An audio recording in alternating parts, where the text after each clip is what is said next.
Anyway, so it's my privilege today to introduce our presenter, Joe Bush. And the title of this course was Not Your Grandparents' Drain Commissioner. He doesn't even want to be called Drain Commissioner anymore. It's not the right title. He's the Water Resources Commissioner now.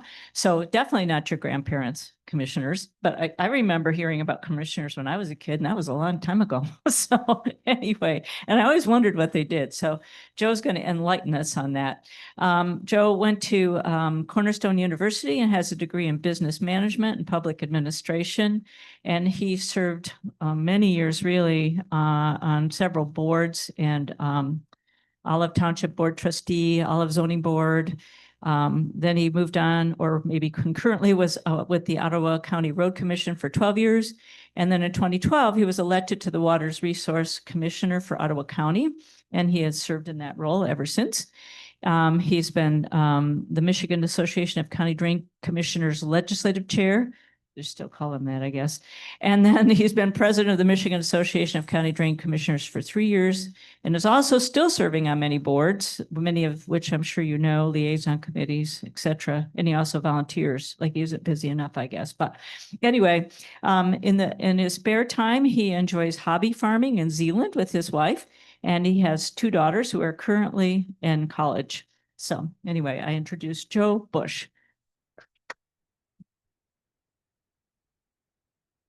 Testing 1, 2, 3. So I am on. Well, good morning, everyone. Thank you for having me. Again, my name is Joe Bush, your current Ottawa County Water Resources Commissioner. For the people in the room, do you remember when it was called a drain commissioner in Ottawa County? I'm sure everybody does. One of the first things I did when I got elected in 2012, I had a primary in 2012, won the primary, didn't have a general election. At that time, in drain code, you can change the name, the title, to Water Resources Commissioner if you hold enough things under your job responsibilities in drain code, which in Ottawa County I did. I wanted to make sure that we changed that title with the current board back then, which is a few years ago. That's a few boards ago. They were very supportive of passing a resolution to change it from Drain Commissioner to Water Resources Commissioner. Number one, it wasn't going to cost any more money because they had to change the name on every letterhead and everything anyway. So at that time, I didn't want to cost taxpayers more money, but I thought it was really, really important to be out there letting people know that a drain commissioner does a lot more than just drains. When I was campaigning, I knocked on about 30,000 doors of people maybe who didn't vote or first-time voters, but I wanted to educate people on what I was running for and why it was a passion of mine. In doing so, one of the most unique opportunities at every door, not every door, that's a lot of doors were like Joe the plumber. They literally thought a drain commissioner was taking care of Drano, toilets, and plug sinks. And I'm like, you know what? I don't mind helping you. I know a lot of people in that business, but no, I take care of storm sewer, stormwater, flooding, a lot of the bigger scale things. Not that Joe the plumber wouldn't be fun to do on the side, but that's not what I was running for. But a lot of people thought drain commissioner really was considered that guy. And then at that time, we had a Joe the plumber that was running around in politics back then. So a lot of people, hey, if it helped me on the ballot, it was great. Joe the plumber, but I did change the title, and it was a big education thing for me to educate people on what we do, why it's important. Probably one of the most critical, key elected positions, in my opinion. I'm biased because I am actually the Water Resources Commissioner, but water is life. And water is so important. I don't really deal with the drinking water side, but I do because at one time or another, the water we're drinking came from somewhere. And it came from the ground. It came from, it came from rain. It came from stormwater. There's many ways we get our water, right? We either get it from Lake Michigan or some cities like Flint, they were getting it from a river, the Flint River. There's a lot of opportunities that people take water from somewhere and it ends up in your faucet or it ends up in somewhere, but you're drinking it, you use it for recreation, or somehow water is related to you every day, one way or another. So when I was campaigning, when I was running, I wanted to make sure I changed that title to Water Resources Commissioner so people understand it's resources and it's water. And whatever I can do to help that, I'm available. And then whether it's sanitary, sewer, we partner with so many groups. I know a few of you know that I partner with so many people to make sure that it's good, clean water for everybody. And we live in Ottawa County. We are blessed with clean water. We're blessed with, even though Lake Mac was at one time, considered ucky, with Outdoor Discovery and Project Clarity, which again, that's one of our key partners. That's changed as well, right? Lake Mac is turning a corner.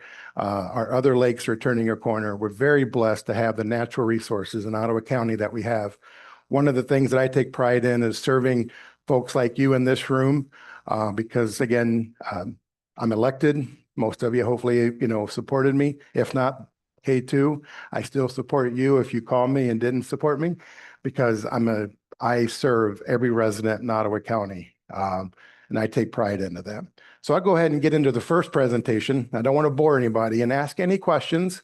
If you have any at any time, I'm happy to stop and ask. But I thought I'd go through our annual report of 2024. Gives you a snapshot of what we do, how busy we are, how big my staff is, and some of our priorities, and what that looks like over a trend of the last, we'll go 7, 8 years. So a lot of us, what do we do? Well, we're responsible for planning, developing, maintaining surface water drainage under the Drain Code, which is 1956, Public Act 1956. The Ottawa County Resources is made up of many moving parts. And again, serving the people, the businesses, associates of Ottawa County with the highest level of environmental stewardship, efficiency, and economical. And we're very cautious on how we do that in our department. And then here's my team. We do the soil erosion. We do MS4 compliance, which is municipal storm sewer separation. I can get into more detail on that later. It's a long word, but it's very simple. The drain inspections, maintenance, development reviews. So we do review most developments in the county on what's happening. Subdivisions, commercial, industrial, school districts. I can't say enough about our partnerships, but we review that for stormwater, for flooding, for water quality.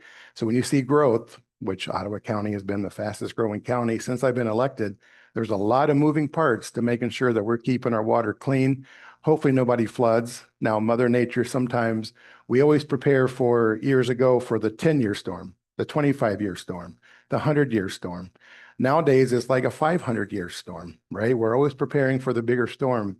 There's definitely climate changes, patterns that are happening, that these rain events in localized areas are more frequently. And when they do, it's a lot of water quickly. So when it happens, it definitely has an impact on us. So development review, our GIS system is one of our biggest things we use every day. My staff uses GIS. That is our book, right? We use GIS to map out everything in the county, which Ottawa County has one of the best GIS systems in the state, for sure. And then financial management. We have over 1,000 county drains.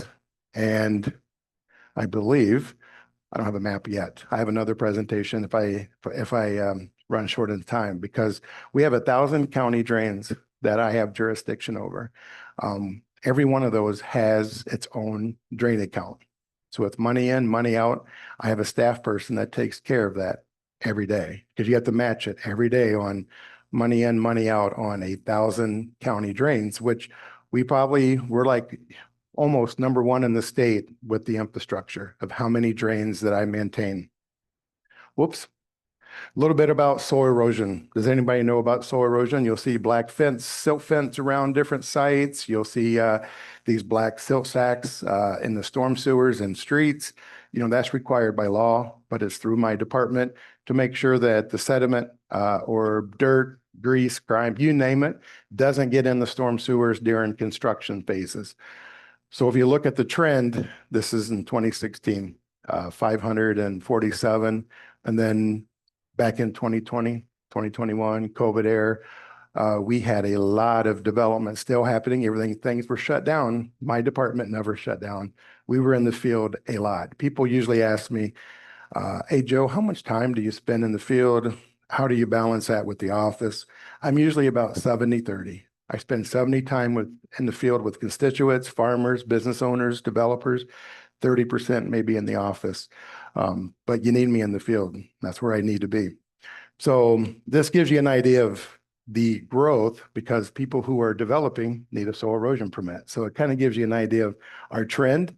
This is in 2024, we had 964.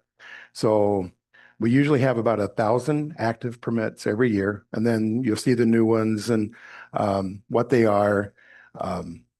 Here's a good example of what that looks like. Some of our requirements, we require silk straw matting if the slopes so we don't get erosion. But this gives you a good idea of how serious it is and what it looks like when it's finished, right? People don't think soil erosion is a big deal, but it can be. And if you do it right, this is what your finished product looks like. Here's another one. I mean, the top pictures don't look too great, do they? But what we want is what it looks like on the end, on the bottom. Yes, sir. Oh, sorry. Just having been firsthand with some of this stuff, I want to explain that we built parking lots for our plant. We had to build them so the drain went to a retention pond. The retention pond had a single point of release. And that single point of release could be checked by the county on a regular basis to make sure that oils and tars and different things that might run off our parking lot were trapped and controlled rather than released into the water streams. So I remember going through that whole release process and everything. I was the guy building I was in charge of building our additions. And I remember having to put in the retention pond, which was brand new to us. We didn't even know about that before. And just a little explanation of, it gets pretty complex. It's not an easy thing. We designed our parking lot so that they would drain to a single drain point and then fill a retention pond, which would hold excess waters. And then the retention pond would slowly drain out into the waste streams. But they could make sure that we had to make sure that there was not a lot of oil, grease, or different things, even things like antifreeze. So just a little comment. No, I appreciate that. You got another one in the back. That's a good point. Thanks for sharing that. I understand the drop during COVID, and we had a tremendous and due population density situation happening in Holland. I don't understand the downward trend in 24. So sometimes that downward trend could be that it takes about 3 years for a development to happen from the beginning to the end. So some of those could have been at their peak of getting all done at the same time. And then the downward trend could mean that they were already approved in 21, 22. They were getting completed in 24. So it's that downward, it's all in the cycle of when they started and when they ended. But I don't know about the Green Bay thing going on here. I don't know. I said I wouldn't take any questions from Green Bay today. No, I'm kidding. Just kidding. Just kidding. I'm just wondering, the good practices to be followed there, are they based on Ottawa County regulations, Michigan ones, or federal standards? Where do they? All the above. This came from the Federal Clean Water Act back in, I think it was 1973. And then it just went from the feds to the state. And then we get audited every 3 years and on our soil erosion program. But great question. It is kind of all the above. Great answer. And then, so let me hit on these retention ponds, because some people have been, there's a whole nother presentation. I could talk hours on the groundwater. There's a groundwater issue in Ottawa County and the deep aquifer in certain parts of the county, not everywhere. It's usually like we'll hit Allendale, Blendon, Olive, Robinson. And I think that's pretty much the central of the county where there's a water issue with the deeper aquifer, and the shallower one this year, because we're actually in a drought. I think Ottawa County is probably the most severe drought located on the map of the state of Michigan, right? It's right here in Ottawa. Every rain event seems to either goes north or south. But one thing that people have been kind of questioning me on is, oh, well, Joe's requiring all these detention ponds. And it's part of the development standards, right? It's literally part of it because you got to have your water go somewhere. And I got another PowerPoint that I love to share because I went to Europe. I went to Amsterdam and went to the Netherlands and toured the water district. My wife says, we're not going to go there for work. Nope, we didn't. Well, we ended up going there for work. So I got to tour the water district, which was, I could spend a day of talking about that. That was phenomenal. I spent 4 hours in the water district with the Netherlands, with the Amsterdam folks, and their government officials that are equal to me as far as authority and jurisdiction. So anyway, when they talk about retention, detention ponds, a lot of people are like, why do you have those? They're so ugly and they take in space. And a lot of our drains were dug by the Dutch, right? The Dutch came over and dug our ditches in the mid 1800s. When you go back to our drains files in my office, a lot of those drains were dug out between the mid 1850 to about 1920, 1930. These are the same drains that I maintain today. Now, there's been quite a few new ones, but I want to say 60 to 70% of those drains that I maintain in the county were dug in that time period. Well, guess what? They only dug out to a certain amount of water and rain event. And when you have rain events and you have growth, where's your water go? You'll just flood people out. So one of the requirements is these detention, retention ponds. Number one, it helps water quality. Like the gentleman said, it stores everything coming off parking lots, building, rooftops, roof shingles, you name it. There's a lot of debris and garbage that collects in these things that we do clean out periodically. But ironically, they store for the 100-year storm. Ever since I've been the Water Resources Commissioner, that's been a priority. That's a development standard within our county. And Allegan has the same, Muskegon and Kent. When we put the development standards together, we collaborated with those counties back then in 2019, 2020, when we updated the standards and said, let's all be on the same page. But it collects water.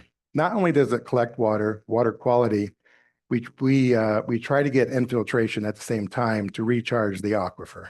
So it's doing multi things. They're not just there because we just thought they would not look pretty.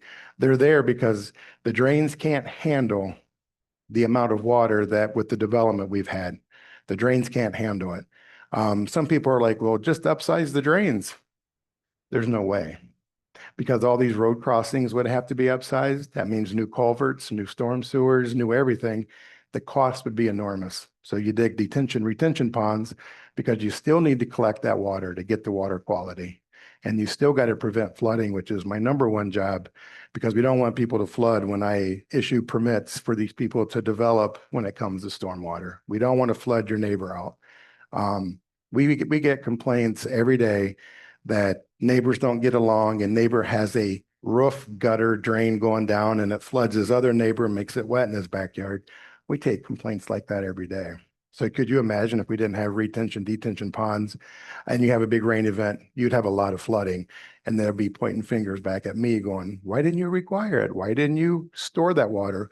So we're doing the best we can with the 100-year, but we're even looking at that change in the future because it's like, well, what does that look like? Because these rain events that we're having, we used to have 100-year was a big deal, but it seems like we're having more than a 100-year storm when it rains real hard. I know there was a question. Somebody, Rick?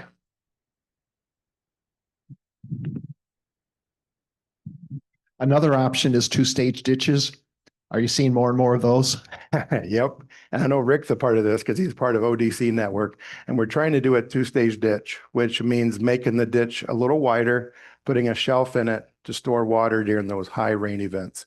So then it'll at least store it somewhere because it does go away quickly. When it does rain on these intense storms, it doesn't sit around a long time. It does go away pretty rapidly. But if you have a two-stage ditch, you have the same bottom, you come up on a slope and you put that extra shelf in there. Not everybody likes them. And then you plant native plants in there, number one, for water quality, number two, for stabilization of the soil. Because you put good native plants in there, it'll be a pretty solid base for those rain events. Because when it rains hard, and I think a lot of us seen how bad it did in Texas, a little different scenario, different soil in Texas and Kerrville. But the amount of what water can do is amazing. The force behind water in hydrology is, 2013 was really the last time we've seen a lot of flooding. 08, 09, we had flooding.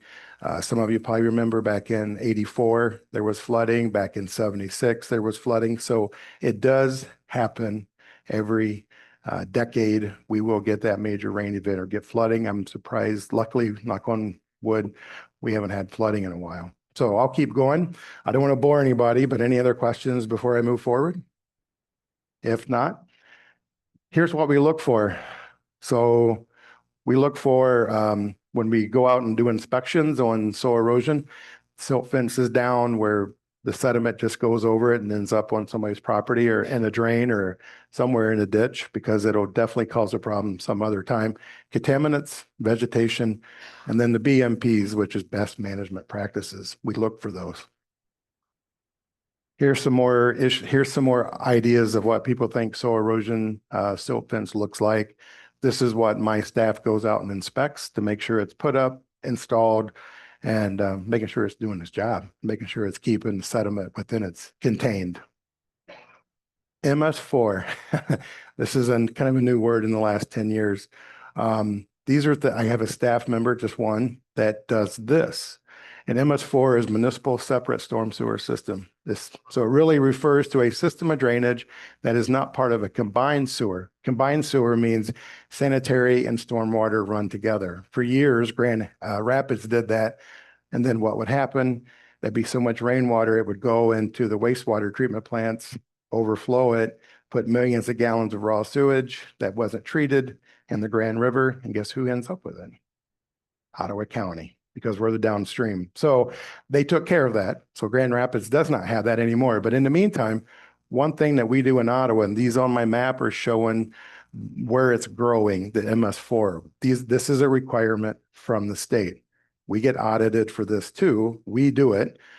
We operate our stormwater permit through the state for Ottawa County as a whole.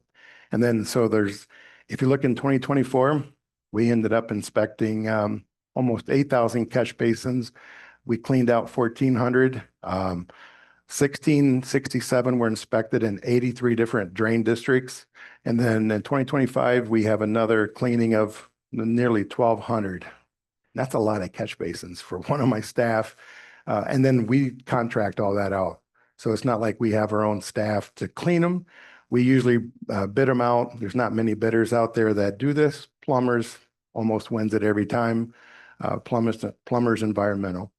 And then we have outfalls. So we have 652 total outfalls. That means there's an outlet going into a body of water to the state of Michigan.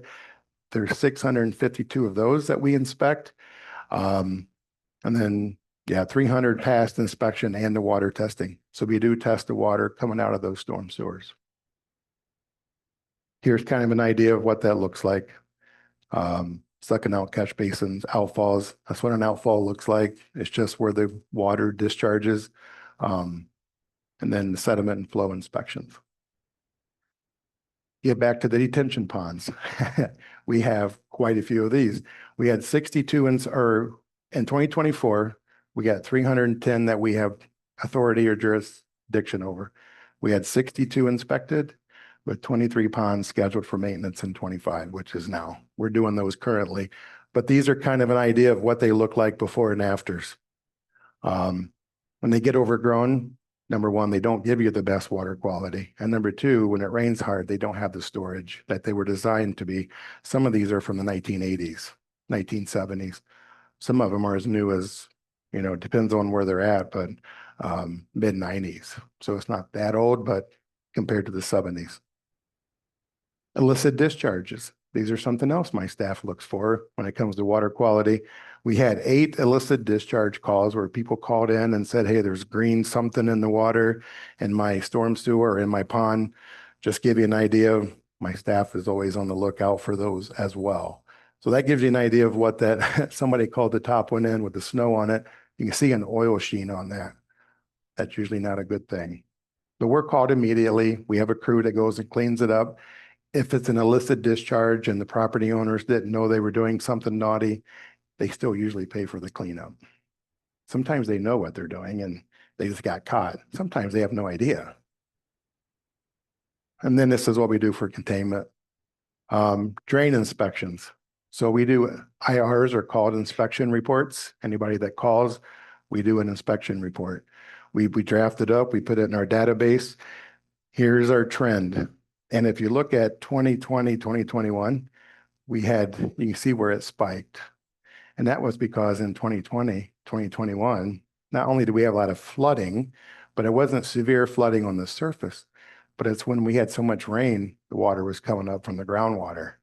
So the groundwater was coming up to meet the rain, and that's when we got a lot of calls. That's why you see that spike in there, because that right there will tell us how busy we are based on the rain events and the groundwater. And now we're in a drought. It's amazing how we go from 24 of 400 calls. We probably have 400 calls this year or more just because we're in a drought, which is like, why do they call you? It's amazing how many people want water when there is none.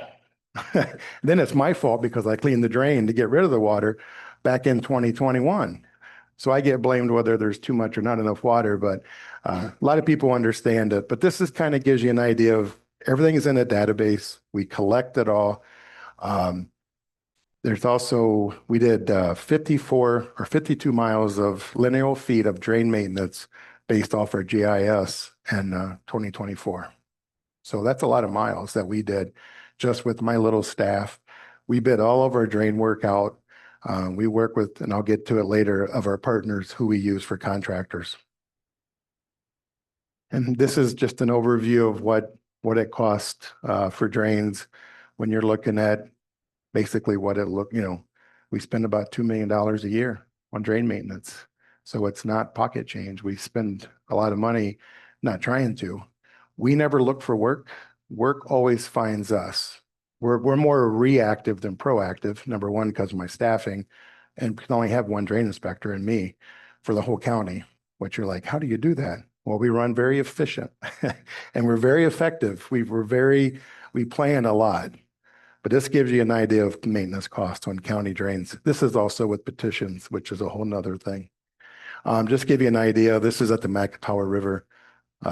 This is a bridge down on the bike path. If anybody's ever been down there, you see the log jam. These are a typical call we get on a weekly basis somewhere, not just here, but somewhere in the county.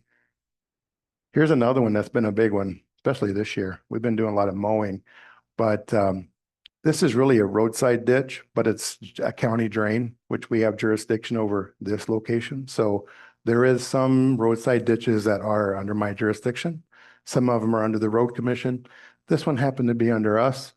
But if you look on it'd be your left side, people couldn't see, clear vision. We came in with their brush hog on the end of a little excavator and mowed it all. Definitely you can tell a difference. Here's another one. On the left side, you couldn't even see. On the right side, and you can see where it was some erosion. We put rock around it, but that's a nice looking drain on the right side. I mean, I like that, right? You don't see erosion. You got some good grass growth. The trees are all cleared and property owners are happy and we're ready for a rain event, right? I mean, it's going to flow water. Here's another one where a lot of debris was in the drain. We took it out. Sinkholes have been another big issue coming up in the last few years because infrastructure is aging. So one of the things that happens under our jurisdiction is we get to go and inspect these and we get to fix them. So you'll see a lot of these older roads. You think the road commission would take care of these, which is one of my partners. I worked there for 12 years, worked in the engineering department, and we get along very well with our road commission, which is kind of unique across the state, but we actually get along very well. But this gives you an idea of, we fix a lot of these, whether it's in somebody's yard or out by a catch basin, they usually call me to go fix these. And we do. Drain maintenance, when it comes to pollution, we take a lot of garbage out. Can we go back a slide? Yeah. So the sinkholes are a result of the drain. I can see the drain in the one picture, but that's a sinkhole in the yard, it Yep. looks like. There's probably a backyard storm sewer that probably separated. And then when it separates, it'll if it's sandy, Okay. it'll just go in that crack where it separated and it'll start forming a sinkhole. And so people call you and go, hey, I got a hole in my yard. Yep. Oh, Yep. okay. I got a hole. They know Who I was supposed to call with that. that would be us. Sometimes it's not my jurisdiction. It's private. Sometimes it is mine. So Joe, Yes, sir. in the case of the road, Yeah. that's you, not the road commission? Typically it's me. Really? Typically. Sometimes they'll go fix them, but a lot of times the road commission will call me. So when they design and build a road, Hmm. do you have to approve the drain design? I do not. But you're responsible for it if has a Be- failure. Because I because- assume part of the manhole or whatever was there failed, a brick or It whatever. did. Yep. But that's your deal. Yeah, usually, so the road commission, when it comes to roads, and nothing about, I'm not bashing the road commission at all, because they have a lot of miles of roads that they maintain. One thing about the road commission, I learned this from working there. Their number one concern is the road itself. Like, make sure that the road is taken care of. But when it comes to sinkholes, they're always saying that people's private water is coming off their yards, going into the storm sewer that the road is utilizing. So then they want me to go fix it. Now the road commission would go probably put some blacktop in that, fix it temporarily, but that doesn't last long. We all know they go back in a few more, whether a week or sometimes days. We've had it recently where they milled a road down. They were repaving. So they come in with the milling machine, tear a couple of inches off, repaved it, paved over sinkholes, and now they formed back in the last week. It's a brand new road. And I'm like, nobody called us, but anyway. But yeah, so the road commission typically will go try to fill those in with their crews, but they don't fix them necessarily. It's a patch. That's why they call them blacktop patches, right? But typically they call us because sometimes they're an orphan, means nobody owns them, but there's water coming in from people's yards, and then going into the road. And then they say they utilize that. It's just not road water. It's private water as well. We have a question over here. It's just an anecdote, but if that bottom right one isn't my next door neighbor's drive, we had one just like it. And he was backing up his pickup truck and it dropped. It's probably a different one because that's a round hole, but his whole pickup truck dropped into the axle. It was huge underneath. I believe it. What What happens? Not happy camper. He thought that was not just quite right. And it's not wire, and it's not quite right either. And what happens is over time, they form a void underneath, right? It still erodes underneath. It's kind of what happened back in, I think it's been about 7 years now, down in Detroit, Macomb County, where the house fell in. For years, it was actually all that sediment was washing away, and their storm sewer was like, you could drive a car down it. That's how big it was. Matter of fact, you can drive a pickup truck down it. And it was 30 feet down, I believe. But again, eventually there's a void underneath there. And at some point, like your neighbor, you'll back in or hit that hole. It becomes a problem. Could become a big safety hazard. We're on these pretty quickly. When the road commission or somebody calls the road commission, we try to get on those. They're usually, if they're not real deep, they're a pretty easy fix. You just cut open it, you re-mud that joint that has separated, and our contractors are very good at that and they're very efficient. So that's, I mean, we could do that in a day, as long as there's blacktop around. But when they close, November 15, usually blacktop plants close. That's more of a problem. We just usually concrete it and cut it back open in the spring, and or at least just hit the concrete, pop it back up and put asphalt back in. But we'll do something in the meantime. Was there another question? All right. So this is a common occurrence, right? We take a lot of garbage out. We had a drain cleanup, which I get here in a few, but we get calls on tires and garbage. It's probably daily. So my staff or we'll pay somebody to go out and clean it up, but stuff like that, just, sometimes it's by the wind, but sometimes nobody takes care of it and it just happens to get there. And it's like, really? So we don't have enough staff to go do it all the time. So we have drain cleanups. We got one coming up October 4 in Rush Creek over in Georgetown. We just had one this spring, which I got some pictures coming up. So development reviews. Remember I talked about developments, and these are the amount of new ones that we do every year. 2017, 2018, we've seen a spike, but we keep track, a data log of all the developments that we review. So the 15-year average, we get 75 new reviews. And I got one staff that does it. She's very efficient as well. And we used about 4 different engineering firms to help us review those. So it's not like they come across my desk and I study it, look at it. I do look at it and find detail. I work with the planning commissioners or township supervisors or managers. to overlook it, to make sure. And then, but there's an engineering firm that I put out, developers pay for the review, but that is all done through my staff. This is kind of what it looks like of a plat and what a development looks like as far as what we review. And this will give you a municipality total. Holland ranks right up at number 1 when it comes to municipality totals. Georgetown, Grand Haven, Allendale, Spring Lake. These are all true numbers because we put them in. We put it in the database. And then commercial industrial, 54, condos, 13 new ones, plats, which is a subdivision, apartments, miscellaneous, and I think she had apartment spelled wrong. Just caught that. GIS. This is what we do. This is our lifeline, is GIS. This is how we watch everything every day. And we have one staff member, his name is Dustin. He's our technician. He puts everything in GIS so we can track it. And then it gives a map of, we can also do a map for contractors, engineers, municipalities of what we have. So this gives an idea of, this is what he did for 2024, but he put in 127 manholes. He identified them, new catch basins. He put in 20 plus miles of storm drains.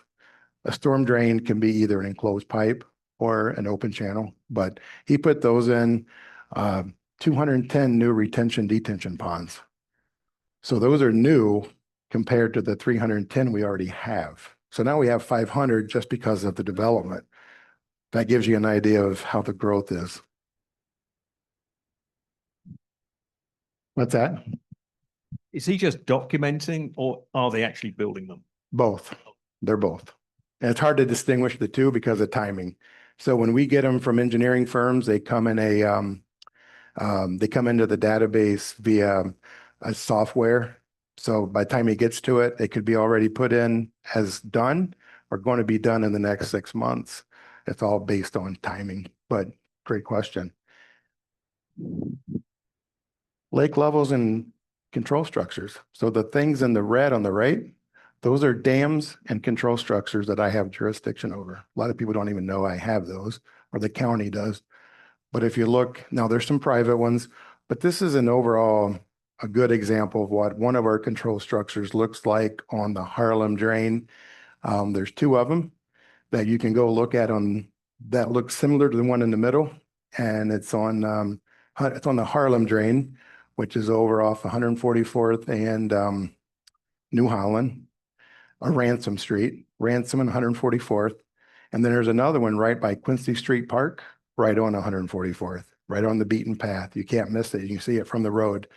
This one is on, that one is the one that looks like it's on Berry Street, not Ransom. I think it's Berry Street. Sorry, it's Berry. But just give you an idea, the ones on the red are on the GIS. Again, when people call in, it's like they'll say where their address is. Oh yeah, they're by the dam.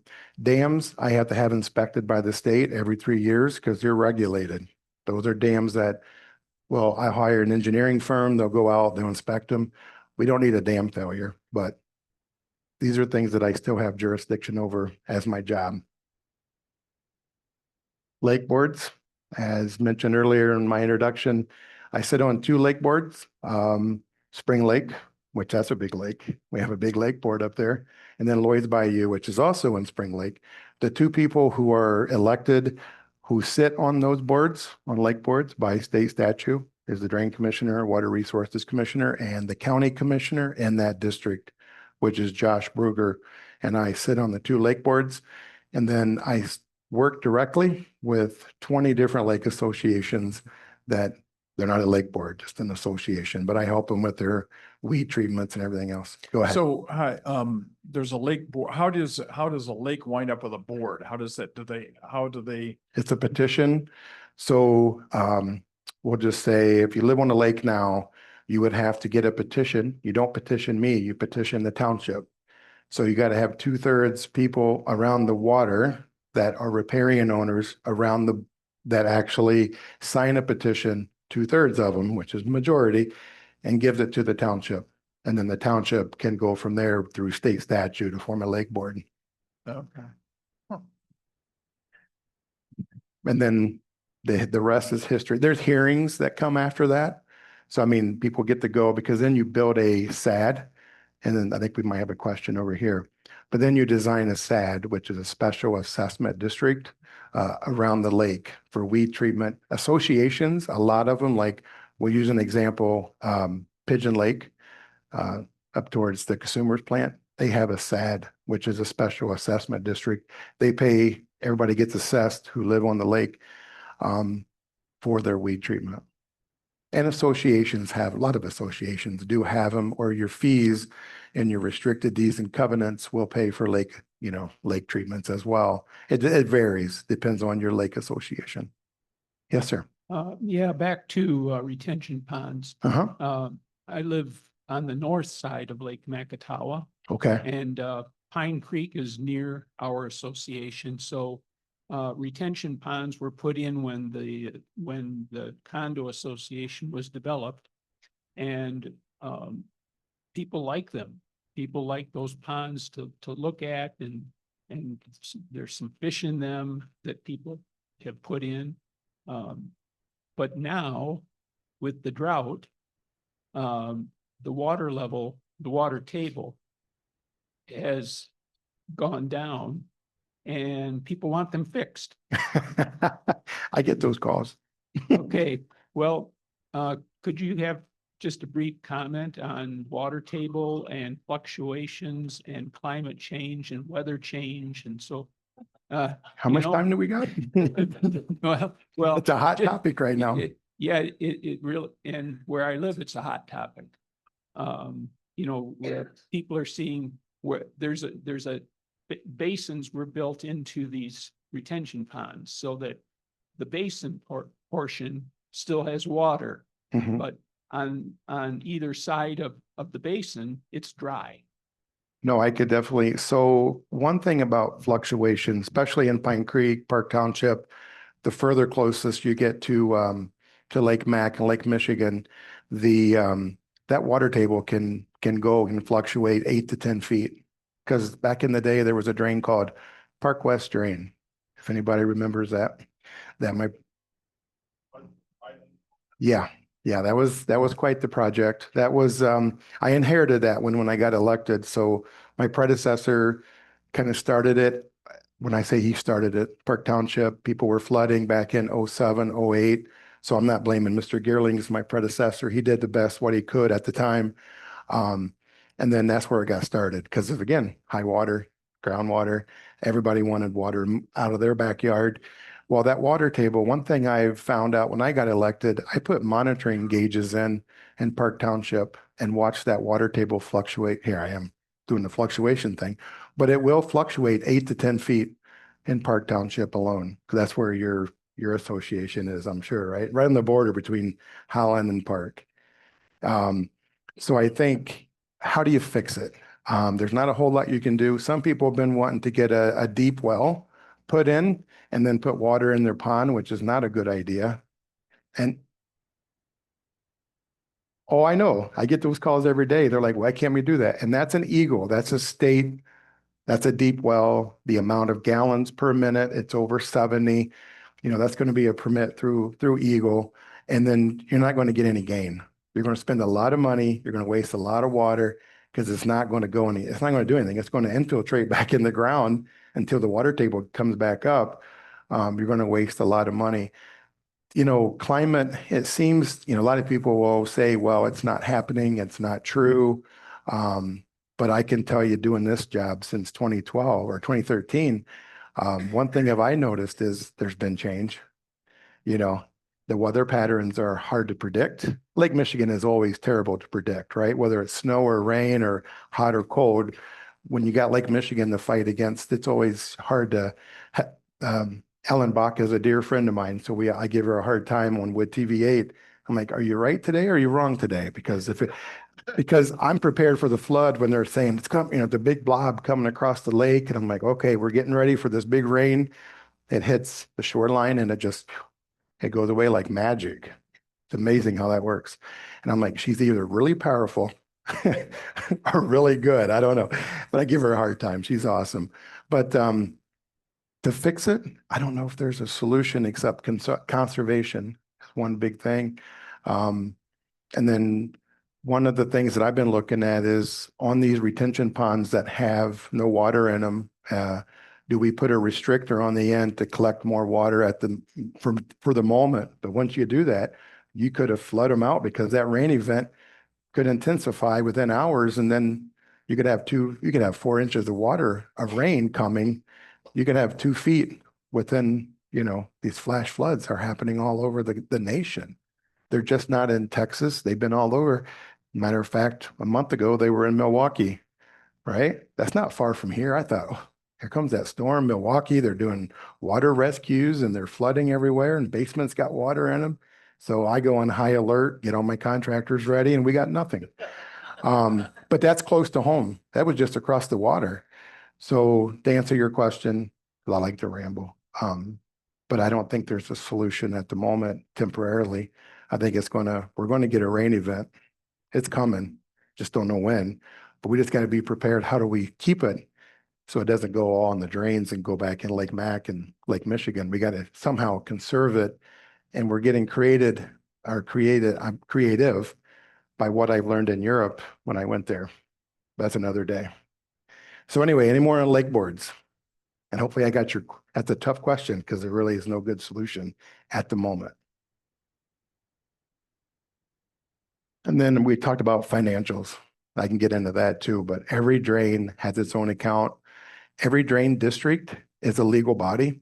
Every drain district, which is a lot of them, because every drain has a drain district, can be sued or sue. We have a question.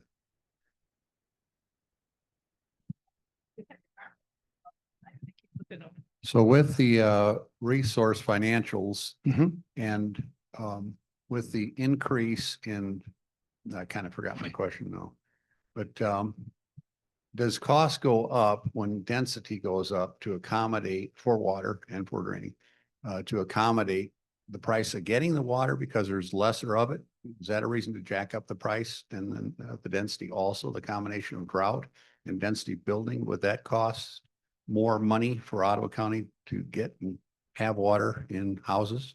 Are you talking for municipal storm sewer, like actual, like Holland BPW? And Yeah. It's probably more of a local question, but I wonder if there's a generalized answer to that issue, because in the classes we've had, they talked about the reservoirs dropping in aquifers, yada, yada. And you mentioned it also already. Mhm. Well, in the circumstance of scarcity, because we build too much stuff or we don't have enough rain, what does that do to financials and costs, both on the getting supply side and the making it go away to drain side? So on my side, we've been pretty flat because I bid everything out. My contractors are very effective and efficient. For drain side, the cost hasn't really gone up a lot. It has because everything costs more, diesel fuel and equipment and hourly rates for manpower. So some of that has changed, but on the drain and bringing in water infrastructure to municipal or to subdivisions and all that, that doesn't affect my budget at all. The drains are a little unique and different, outside of that. Great question. And I'm sure it impacts, right? Because I think if they were master planning the townships for zoning and ordinances, which I sat on the township board and learned quite a bit. I was on Olive Township for 8 years before I got elected to this job because you can't hold 2 elected positions at the same time. So I couldn't be a township board member anymore, but I wanted to be this job. So I ran for it. And when I did, one thing I learned at the township level was I learned a lot about master planning. And I learned about being prepared. Jamestown prepared years ago because Jamestown was running water across cornfields 20 years ago, getting prepared for the growth because they knew it would come. Some townships I don't think they knew the water was going to be where we're at today 20 years ago. But the cost to run municipal water is very costly. I do know that.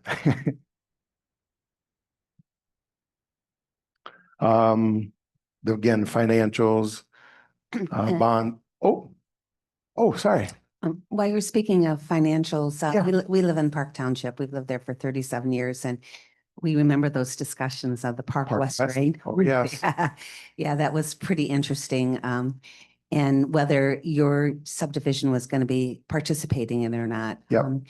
One of the things that we learned during that whole thing is the drain commissioner was the only elected official that could assess taxes without approval by the population, By the people. by the people. on Is the that still ballot. true? That's still true. Still That's true. drain code. Okay. And that's fine with me because you have to make decisions. These people cannot make a decision on that. But I was just curious. That was a big learning from that whole experience, among other things. And that's a great question. And that's the primary reason why we're elected, is because you could get a drain commissioner and go rogue on you and raise taxes. So you gotta, whether it's me or somebody else, that drain commissioner has a responsibility to be very financially conservative. Because again, not only is me and myself and my staff on the tax-paying dollar for our wages, but every project I do is on the taxpayer as well. So that's one thing that I look at on every project, on every day, and everything I do. What is this going to cost? That's why we bid it out. And does it make sense to do it? So, but no, it's a great question. Still exists. That's part of state statute and drain code. And then we talked about petitions. That's a little different. Petitions happen when it's bigger than a drain maintenance project and it over supersedes. So for many years, the drain commissioner can only spend $5,000 per mile per year per drain. So it's 5,000 per mile per year per drain. It's recently changed to 10,000 because of the times. To go back to the gentleman in the back about, the finances, drain code has changed because you can't get much done for $5,000 in a mile of drain. So now it's 10,000. Now that's not money that is given from the state or grants or anything else. That is money that is reimbursed through the tax rolls through the taxpayer. So because I levy assessments on people's taxes to pay for the drain maintenance and the drain stuff we do. That's where the drain code and drain commissioners, they always say the drain commissioner is the most powerful person in the state. I don't like to say that, but it kind of is. I don't look at it that way because I take an honor of sitting in the seat, but you could take that in many different ways. We have a question. So in that regard, do you tax, so you have all these drains.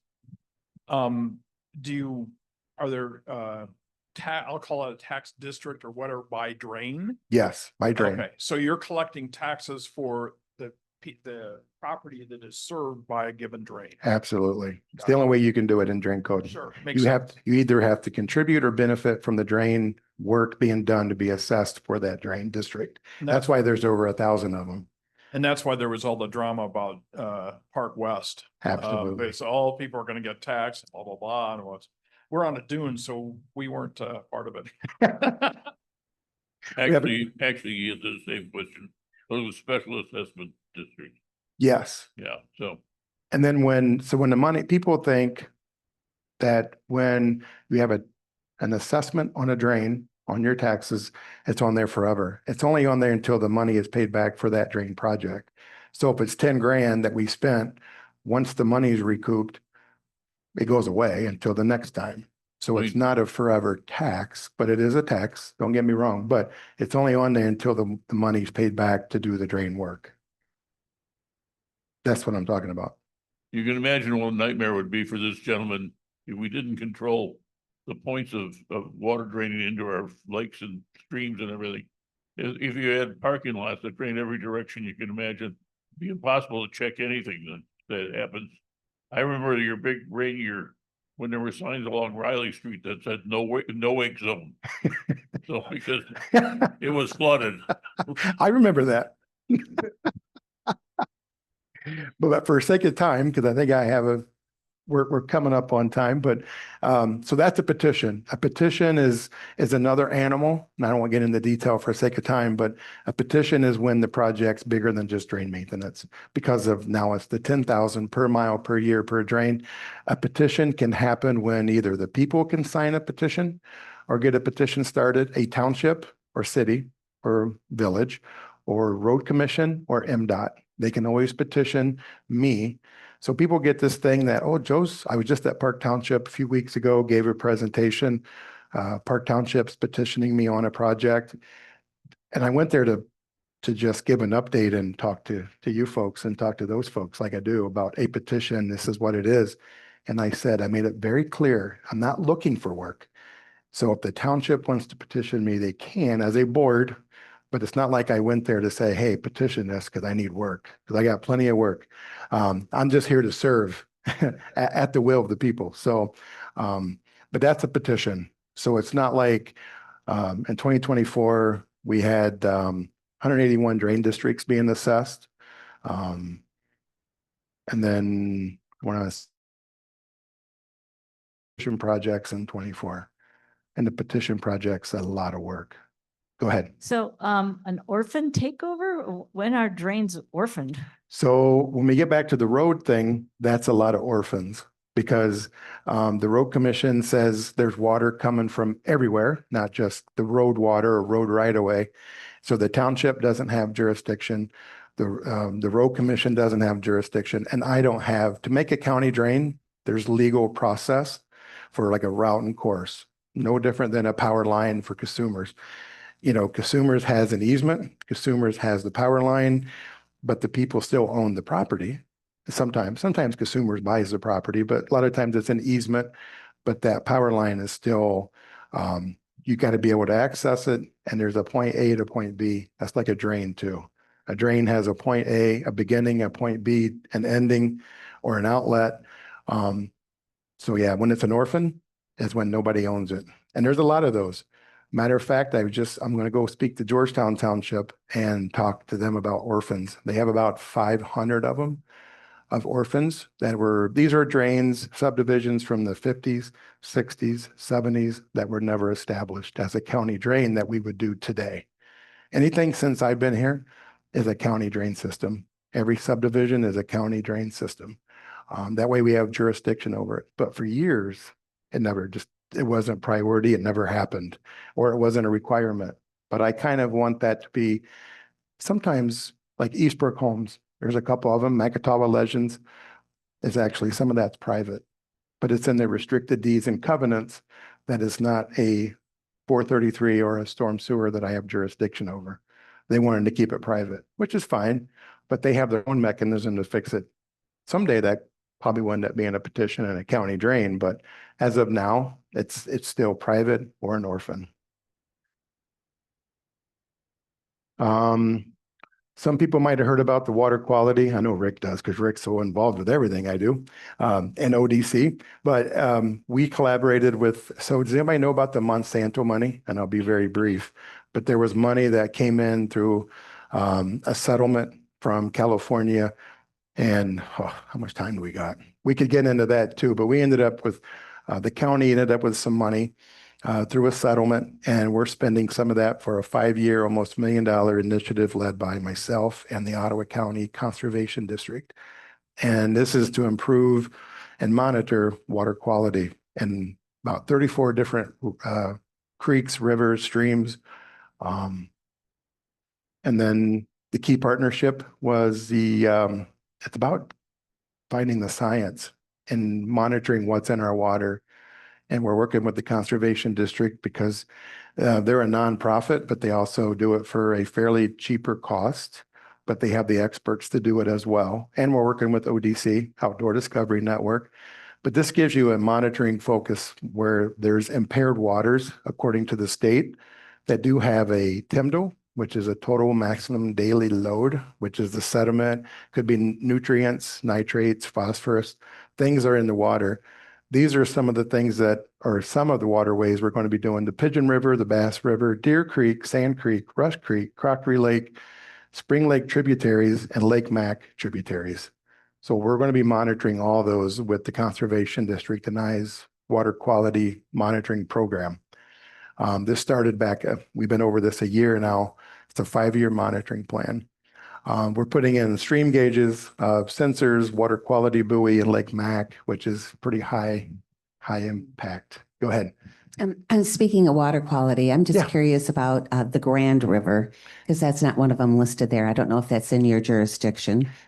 And- Technically not Okay. the jurisdiction. It's not a county drain or I know the Grand River has gotten cleaned up quite a bit according to the Grand Rapids folks, because they do monitor it and clean it. So typically if they're got good water up there, what's Yeah, coming it's good down this downstream, way. it's on its way.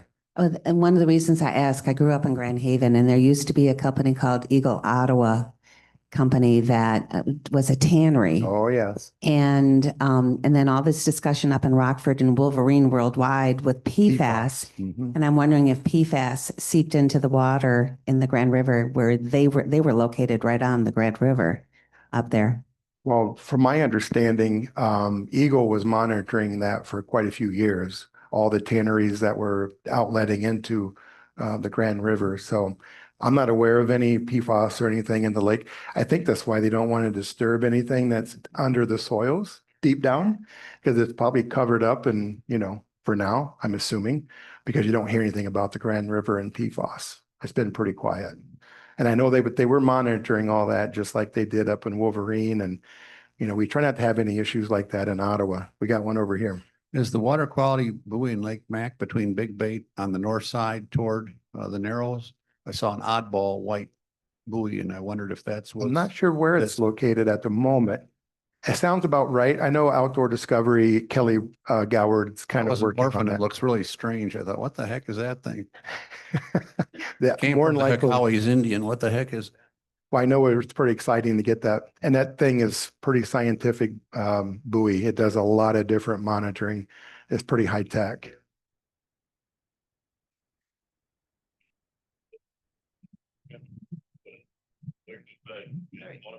Oh, yes. The association on the north side of Lake Mac has reduced the use of fertilizers and pesticides draining into the lake by about 3/4 from what it was. It used to be people just over fertilize their lawns and things, and it poured into Lake Mac and killed off the fish and everything. That problem has not been totally remediated, but it is well on its way to being where you can actually catch fish again in Lake Mac. Oh, absolutely. No, there's been a big It's come effort. back a whole lot from what it was. Mhm. No, and I appreciate, I know Rick is a part of the watershed groups and Outdoor Discovery, and they're very highly educating landscapers and property owners about over fertilizing. Because when you over fertilize, you need more water. You need more water, and it's just a repeated problem that might not need to happen. So yeah, just give an idea any more about the water quality, because I could talk on this thing forever too. I want to make sure I get everything.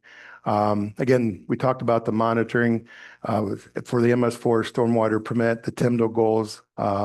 We're also got the Careerline Tech folks involved for the students. They're helping us as well. We got to get the youth involved. I'm not going to be around forever. And we need to make sure that ever who brings up as far as water quality, we need to make sure they're educated and helping other folks learn, because that's a big thing. And then we're also going to update watershed management plans and restoration and infrastructure improvements through our water quality initiative. So this is something that was pretty exciting. We did, back in 24, which is almost a year ago now, we had 19 volunteers. We removed 1,500 pounds of trash from 1 mile of drain, which is the drain number 40. That's a lot of garbage removed with 19. That's one Saturday. Again, I ended up getting sponsors for this, so it wasn't taxpayers. This was volunteers. Didn't cost taxpayers anything. I think I got about a $1,500 sponsor that said, "Hey, I want to help you guys out." But that's just, and we had another one this spring in 25, spring of 25, and then again we got another one coming up October 4, which is all sponsored. I go out and find sponsors that way it's not on the tax dollar. T-shirts and lunch. But we had a great group that day. It was fun. And then we also, something else I did recently, Ottawa County has been running an Ottawa County Water Quality Forum for many years. And then during COVID, it kind of went away. We had some board changeover that a few of you might know about that happened. And Water Quality Forum kind of just vanished. And so 2024, I said, hey, I want to put it back together. I'm going to make it bigger and better than what it ever has been, with speakers and raising money. So I ended up, again, no taxpayers cost. I raised money from sponsorships I think we raised about 9-10 grand, somewhere in there. It was all free. You can see the crowd we had. We ended up, I want to say this was April 12th. Yep. We had Ellen Baca, my good friend. She was our keynote speaker, talked about predicting weather. She was wrong that day too. It was supposed to be raining. It was sun shining. So I told her, I'm like, wait a minute, what are you doing? And he was wrong already. But we had a lot of great speakers. I'd just give her a hard time because she's wonderful. But we had about 250 people there, 275, I think it was. Again, it was all free. We had a great dinner or great lunch. I mean, that was awesome. Oh yeah, 215 attended. It was pretty close. 10 speakers, 5 sponsors, and again, 100% funded by donation and sponsorship. So it was no cost to taxpayers. I try not to do that. I try to find sponsors all the time. 25 projections. Again, there's those orphan drains. It's on the top. Expanding MS4, it's getting bigger. That map that I showed you earlier about MS4, which is the cities growing to be bigger cities or townships getting bigger, those maps for MS4 is going to double because of what Eagle is saying is under our MS4 jurisdiction, which that's more work for us, but that's fine. We'll figure out a way to get it done and adjust accordingly. Again, development reviews are going to keep busy. And I say 25 because we're in the thick of it right now. And then we're still trying to figure out what it looks like on maintenance and cleaning drains because we still do that a lot. So this is some of our drain vendors that we use. A lot of you folks might know Randy Meyer. He's been around forever. Randy Meyer Excavating, RTH, Skipper's Excavating, Buskers, Volker Crane, McGillie's, Quantum, Siteworks. These are primarily our contractors that we bid our jobs to and use. These guys are phenomenal. They do great work. Engineering and environmental partners. So this is important as too, because this is who we use for environmental stuff and engineering firms, which is Spicer, LRE, Brian Newhoff, Naderveld, E&G, Excel, Fishbeck, Holland Engineering, Progressive A&E, Lakeshore Environmental, Peterson Environmental, Schultz Land and Water Consulting, and then of course the Annis Water Institute, which is our main guy, Al Steinman, who's a dear friend of mine. We talk all the time. This just gives you an idea of we don't use just a few. We use a lot of experts in this field. I've learned a lot from all these folks, and hopefully they learn something from me because that's what it takes to get better. Legal counsel. We have one legal counsel we use out of Lansing, but they pretty much know the drain code forward, backward, inside, outside, out. And then these are organizations that are near and dear to my heart because I couldn't do a lot of what I do. Yes. Question on the last slide. Yep. It says Michigan Drain Code of 1956. Has it ever been updated or is that still the one? There's one thing about drain code. Legislators don't want to touch it, but they will make, there is some amendments. I think since I was president for 3 years and then I've been the legislative chair of our association. So I deal with everything legislative wise. The drain codes are bills that we support or don't support. So I'm on the phone every day with people out of Lansing or our state reps and state senators and congressmen, you name it. I'm on the phone quite a bit. I think there's been about 16 different amendments to the drain code to help taxpayers and residents in the state of Michigan and Ottawa County, but there's never been a rewrite. I've been working on chapter 22, which it talks more about water quality, but we haven't been able to get that through lame duck since 2021. So it's a great bill, I feel. I think it's got bipartisan support. But politics is politics, and it never makes it out of lame duck because it's not priority to a lot of people, which it should be. Chapter 22 would help us improve water quality in the drain code, because right now the chapter is there, but it's not well written for me to do a lot of different things within the drain code for water quality. It's more flood protection and flood control, but we need to update that chapter 22. And Al Steinman has been a big fan of it. He's helped me rewrite it. But again, it's had bipartisan support. Really, it shouldn't be a partisan thing at all. It's just politics. Great question, though. And again, these are folks that I partner with on a daily basis somewhere in the county every day. and almost every weekend, because I get a call from somebody in this group. But Farm Bureau, Macatawa Area Coordinating Council, a lot of you will know a lot of these. The home builders, because I deal with developers and home builders every day. The Natural Resources, NRCS, Ottawa Conservation District is a big one. Ottawa County Parks and Ottawa County other departments, which is Ottawa County Parks. We got the best park system in the state of Michigan, hands down. And I sit on the Parks and Rec. According to the drain code, I have to sit on the Parks and Rec. It's mandatory, but that's one of the boards I really enjoy because our parks is phenomenal. I like to be a part of that and make sure it keeps moving forward. So we have a system that nobody else can compete with because we have an excellent resource to have it, a great park system here. MDOT, I do a lot of work with MDOT. Road Commission, again, township, cities, and the villages. I speak to those folks daily and their leadership. State reps, state senate, MDARD, Dickinson and Wright is our bond council we deal with. ODC network, I can't do a lot without those folks. And then our neighboring counties, we do a lot with Allegan, Kent, Muskegon, and their drain commissioner on inter-county drains. We work together on a lot of different things. And then here's my team. Not a lot of people in there, but we do a lot of work for what we have. And over the years, I figured out how to plan and how to, I guess, put the tools in these folks' hands to do their best job they can. Because without this team, I couldn't do what I do either. So, and I think that might be it, which it is. And I know for time, I'm happy to answer any more questions. I can talk about my Amsterdam trip, what I learned. Well, maybe we'll have you back for your Amsterdam trip. Oh, And that would be interesting.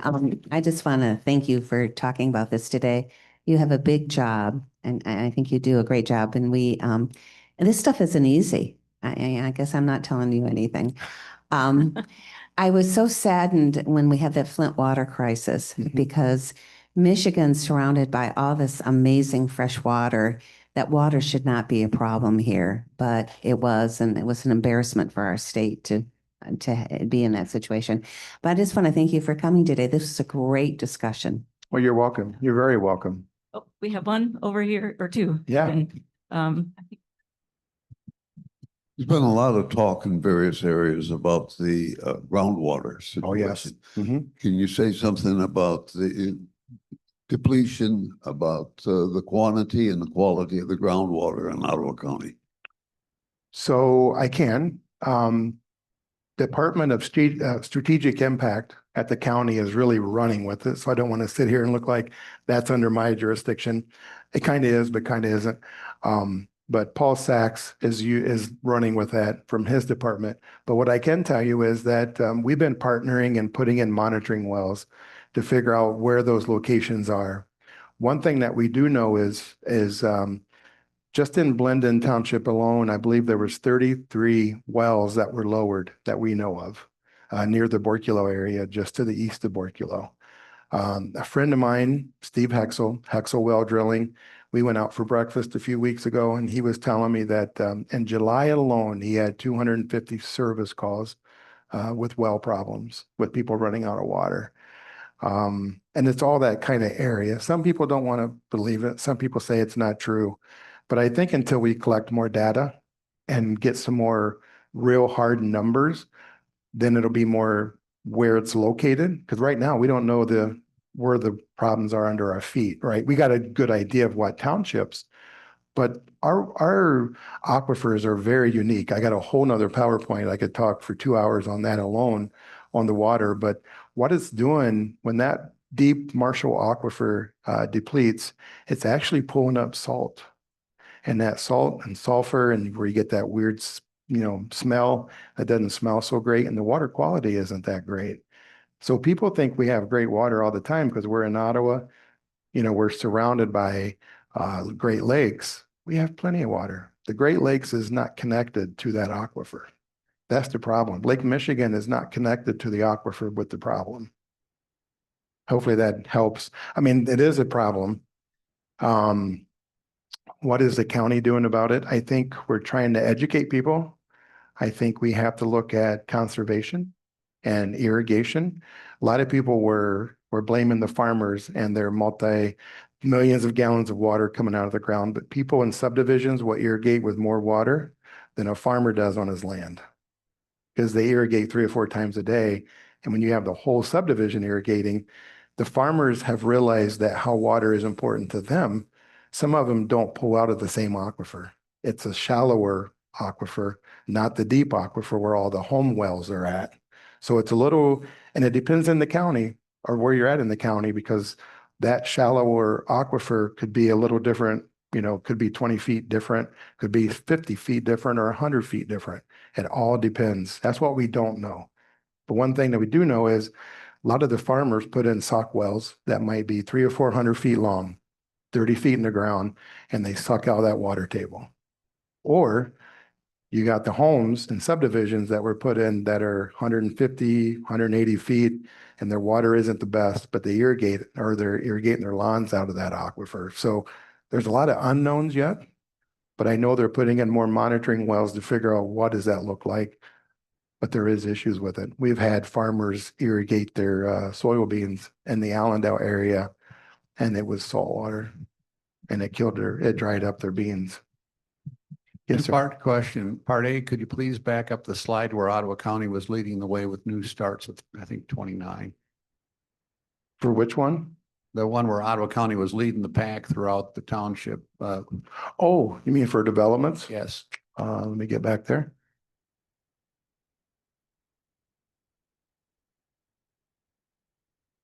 Should be, maybe That's right it, here. yeah, Yep. That's it. Yeah, thanks. I'll grab a screenshot in a minute. And then part 2, relative to the prior gentleman's question, is there not such a thing as an aquifer refill and refill rate, and how long? And is it different between the shallow layers and the deep layers?